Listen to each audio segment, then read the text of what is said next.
Dissecting the Five Nights at Freddy's franchise is like opening Pandora's box, but for possessed robots skull crunching ASMR. From the horror to the characters to the lore, it is quite the thing. I'm here to talk about why I think FNAF's chaotic world building works really well when it comes to writing romantic characters. The core horror of the games was always in the actions and circumstances that you, the player, witnessed, and your inability to do anything about them. This definitely benefited from having no real protagonist back when it was really hard to beat the Hawaiian allegations, because even with the name drops at the end of the games, it was clear that the intention was to immerse you into the role of a random night guard. Everything was made so you felt the powerlessness and impotence fed to you by the ambience. As the story progressed, though, Scott started to develop his characters around the lore, which worked particularly well with Michael Afton, the protagonist of the series, despite the partial loss of the first-person fear factor.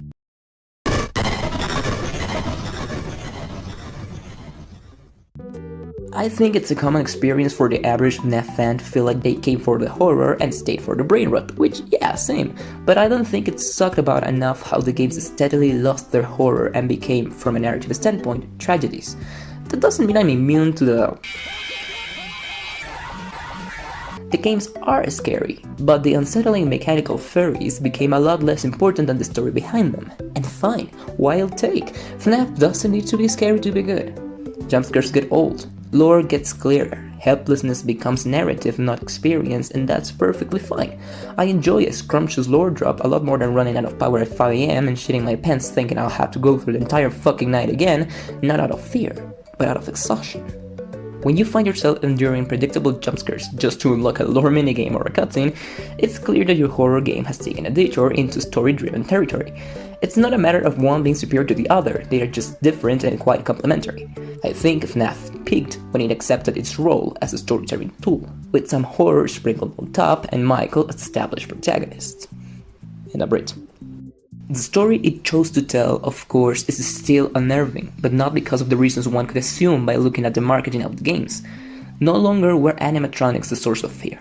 It's now the horror of the children's deaths that should be putting you on edge. While the Brainrot, for example, is definitely horrifying, you're supposed to be scared of the murders, not the murderer. The story seen through Michael's eyes becomes a product of abandonment, trauma, and violence, fueled by a deep-seated guilt, a need to prove your value as a human being, whether by complying to your abuser's wishes, or by finally driving the horrors to an end. We reek of death and resentment and a sick sense of responsibility for the sins of the father. Holy shit, I think this greatly improves the experience of the story, not the games. It doesn't make them any creepier to know that I'm playing as the son of the murderer. It makes them sad, and that's great. Michael, don't leave me here! Michael! I'll do the whole character analysis thing as I tell you my understanding of Michael's life story. I'll go with some of the most widely accepted fan theories, shout out to Bunkboy, GB, not real name not at all, Shy Crow, Right Toast, Itis Fantasy, and many more that I'm definitely forgetting. I'm gonna be adding and tweaking things here and there just so it fits my narrative better, but in no way I'm saying this is the 100% real, no fake HD, 4K FNAF Michael Afton full lore complete story solves. This is just my interpretation of it, and the fact that I'm absolutely right about everything is mere coincidence. Michael is the oldest of 3 children. He has a sister, Elizabeth, and a little brother whose name is unknown but whom I'll be referring to as Cece. He's also the son of... The family dynamics of the Aftons are unclear, but I don't think it's much of a stretch to assume that the child murder man is not going to get a Father of the Year award anytime soon. Best case scenario, William is neglectful and absent, and the worst case, downright abusive. Whether he had a preference for any of his children is honestly irrelevant. What's pretty clear, however, is that he had a bit of a distaste for Michael. Assuming that Foxy Bro, the main antagonist of the FNAF 4 minigames, is Mike, there's quite a bit of evidence that supports that he wasn't the golden child of the trio, to say at least. Michael, in a certified older brother moment, is reckless, sarcastic, a trickster, even. He bellies the shit out of his younger brother, okay? Which I don't think comes from a place of hatred towards Dizzy, but definitely one of emotional turmoil. Healthy children don't resort to harmful behavior. And sure, a good sibling relationship often includes some banter and pranks, but Michael wasn't just playing around with Cece, the little guy is the crying child for a reason. Mike was going too far, probably unaware that he was hurting Cece so bad, and nobody was there to stop him. Children may resort to negative behaviors like bullying to gain well-deserved attention, especially if they feel neglected or ignored.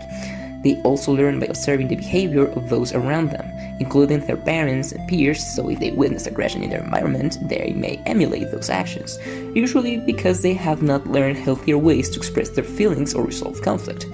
Sibling rivalry is a natural part of growing up, but any behavior that crosses the line and becomes distressing for the victim is a cause for concern, and should be taken seriously, which is exactly what nobody does in that goddamn household.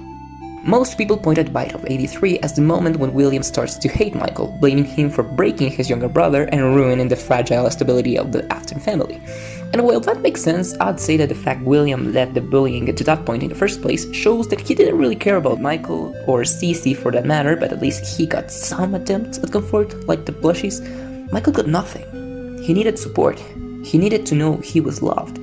But it seems like it's a common phenomenon in the Afton family to feel deeply, intrinsically unlovable, right, Elizabeth? Gaining father's love and attention was a mission, not a given. So, Cece's death. The facade of the Aftons being a healthy, functional family is shattered. William feels like he somehow needs to put everything back together, starting with the soft brain matter of his youngest son, but he can't. Elizabeth stands by the sidelines, traumatized but ignored, as always. And Michael, oh boy, Michael, as if his own guilt wasn't enough, he now has to carry the blame of ruining everything, everyone around him, and knowing he can't do anything about it. He can't make up for it. He's gone, Michael. And you're as good as that, too. Mike was just a dumb kid, helpless, powerless, and now stuck in a horrifying limbo between victim and victimizer. Though Anna Zacy is the protagonist of FNAF 4 Truther, it is more widely accepted that the gameplay of FNAF 4 mixed in with some book lore is lived by Michael. In theory, this should happen between Bite of 83 and Sister Location, which fits my current narrative, so I'll entertain it. In short, William drugs Michael for a good couple of years and makes him have nightmares associated with his debilitating grief and guilt for accidentally killing his brother. Pretty horrifying psychological torture, if you ask me. Plus, it definitely feels like punishment. Even if William just wanted to continue his research or whatever, I'll go ahead and demonize him a little bit more and say that he didn't have to choose Michael to be the study subject. It was a conscious decision, and one that feels very targeted towards the scapegoat. There's very little information on what became of Mike after these events, and if the timeline that exists in my brain is correct, this means Michael was just kind of ignored into the gameplay of Sister Location. We also know that Elizabeth died when Circus Baby Pizza World opened, and I don't have much to say about it except I think it drives anyone crazy to lose both of your younger siblings, or children in William's case, in such a short amount of time. And listen, I have no evidence for this, just a personal headcanon. But don't you think it would have been life-ruining if Michael had taken on the responsibility of caring for his little sister? Maybe hoping that it would make up for the Bite of 87? If he had been told to keep an eye on her during the grand opening of the establishment, and in a moment of distraction she would just disappear forever. William couldn't be bothered to directly blame Mike this time.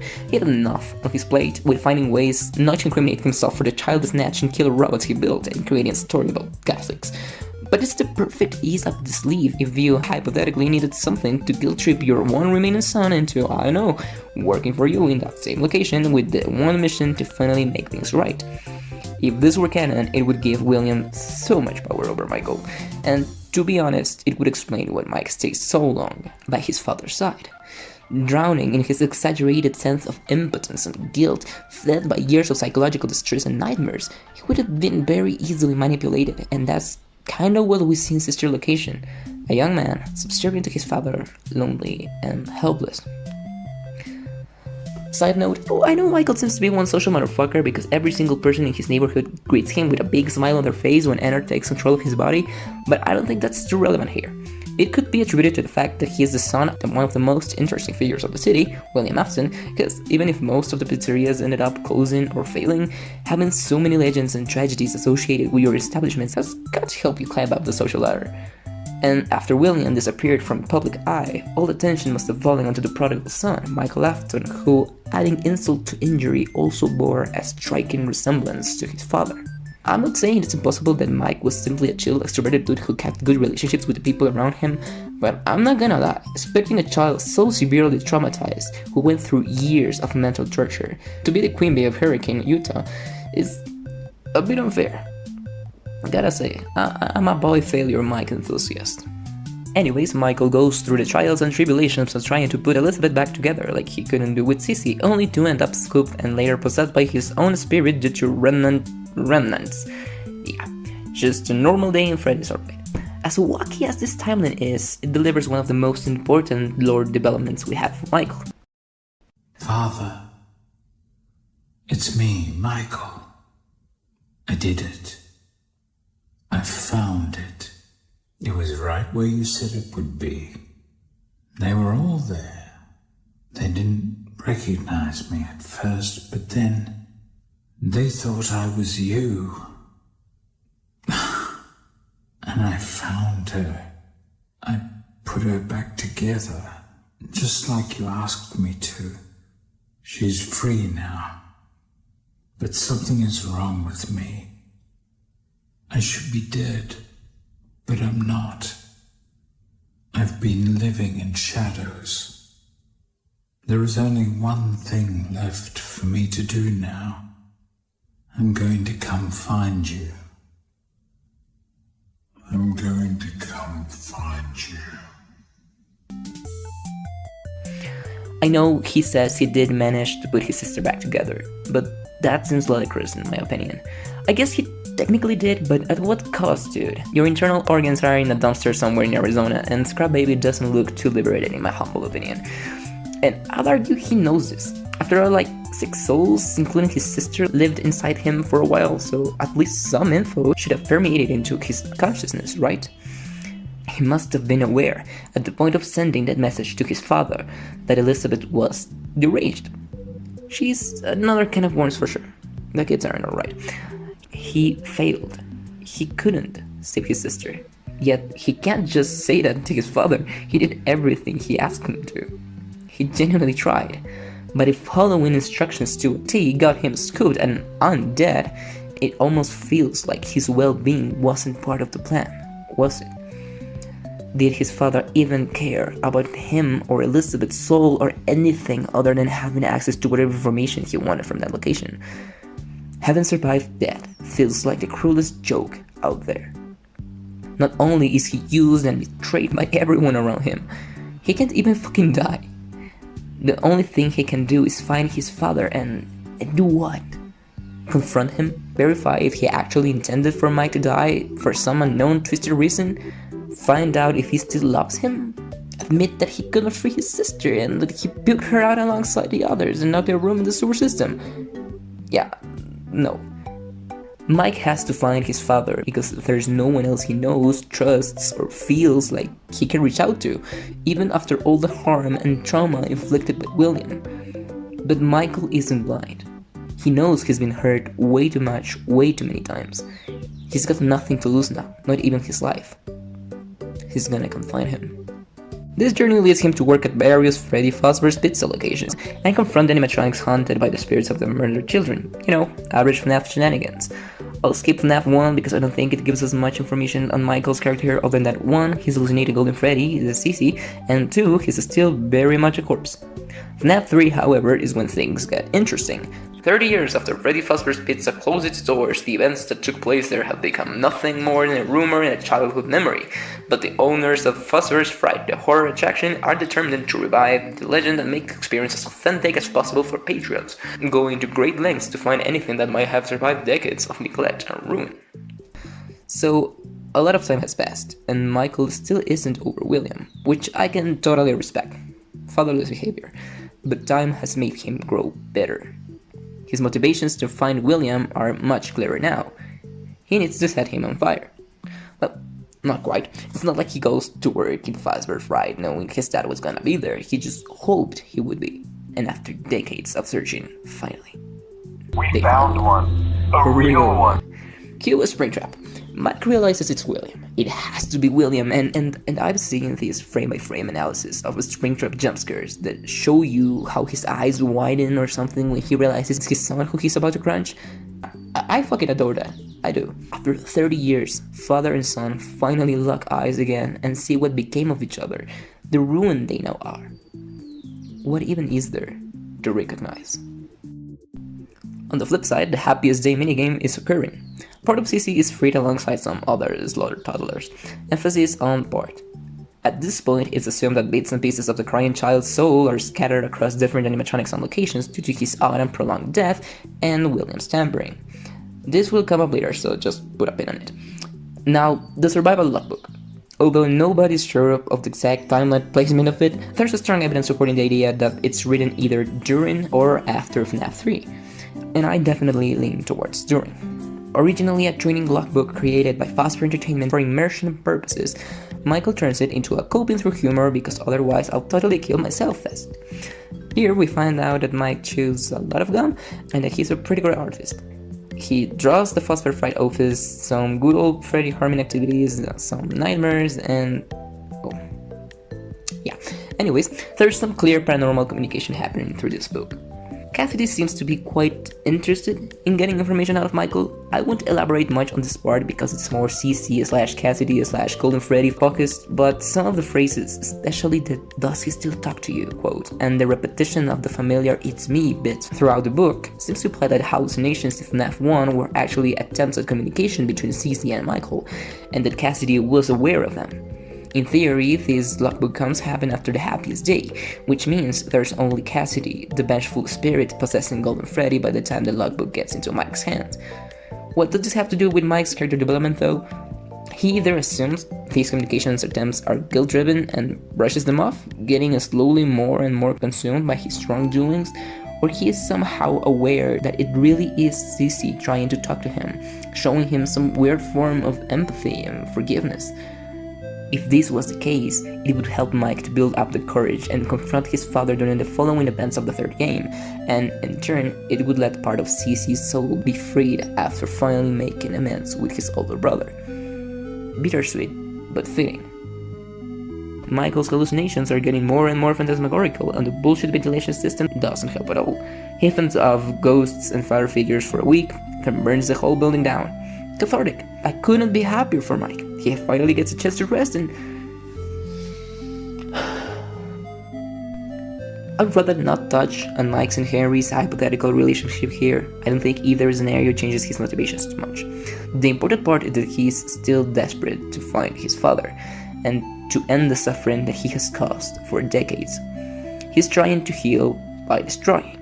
That's the only thing he knows anyways. In FNAF 6, Mike takes on the job of salvaging animatronics in the pizza maze labyrinth thing that Henry built to lure and kill everyone, which is totally normal person behavior by the way. During the salvaging, Michael talks to them. To everyone. Just out of their reach. I think all the salvage animatronics dialogues are quite devastating, except Lefty, cause yeah, but let's go one by one. And just to be clear, this one's also pure speculation, no solid evidence, just vibes, which is why Molten Freddy and his happy family back together speech is so sad to me. It's almost as if some visceral, childish part of Michael was being emulated by the amalgamation of souls inhabiting Molten Freddy. Oh, what a pleasant surprise! One big happy family together again! Like I said before, I think Mike had to be influenced in some way by the soul's well-being and Earth's skin suit, and I'd say the same thing occurred the other way around. At this point, the MCI souls are a mess, mixed, confused, scared, lonely. The only thing they know is that Elizabeth, who once was a part of their consciousness, is the daughter of the monster that killed them, which is wild enough for a group of dead kids to process. So I have two scenarios in my brain for what could be going on with Molten Freddy. They have some Mike remnant and possibly even some CC in there, remember the pin? Who are genuinely excited to be back together with their family, which in the end reflects what the other souls want too. Or on the other hand, the MCI kids are simply making fun of the Aftons from an outside perspective, which wouldn't be out of character. They've been seeking vengeance and freedom this entire time, and Molten Freddy isn't known for being the sanest one of the bunch. I am biased towards the first option because I like Molten Freddy. that's it. And also because, you know, where else would CC be at this point if not inside Molten Freddy? He's no longer inside Golden Freddy, we know that, because the Vengeful Spirit seems to be the only one torturing William in Ultimate Custom Night. So it was just a tiny piece of CC's souls that got free during the happiest day. Well, at least one other piece of him could be inside Molten Freddy because of the whole remnant experimentation thing that happened with the Fun Times. Or the most boring option, it's Fun Times Freddy pre-recorded audio, like Scott apparently said in the Freddy files. Boo! Like Occam's razor though, that last option is probably the real one. But I live in a happy world inside my brain and I enjoy assuming that there's a bit of Michael and Cece in Molten Freddy. Confused little fragments that just want to be children again, have a family and friends, and the other kids can feel that. They share the same wish. They just want their lives back. And that takes me to the idea that Michael feels like his father took everything from him. Even if he didn't kill him per se, he has learned that his guilt is not unending. He has made peace with not being able to fix his siblings or even himself, because he has realized that behind everything, every tear, every drop of blood, there was William, his father. He broke them. All of them. If talking to Scrap Baby didn't fully confirm his suspicions that William's influence is so detrimental and corrupting that it could break even the sweetest of souls, I don't know what would. Baby is heartbroken in a tug-of-war between Elizabeth's desire to be loved and the murderous intent. Michael is the same. He sees himself in her. He's just disillusioned with his father, unlike his sister, because he never felt like he could truly acquire his father's love. He never had a chance. And now the final piece. Michael sits across from his father for the first time in years. No longer is there recognition, not because of the pinhead, as much as William wants to convince himself of that.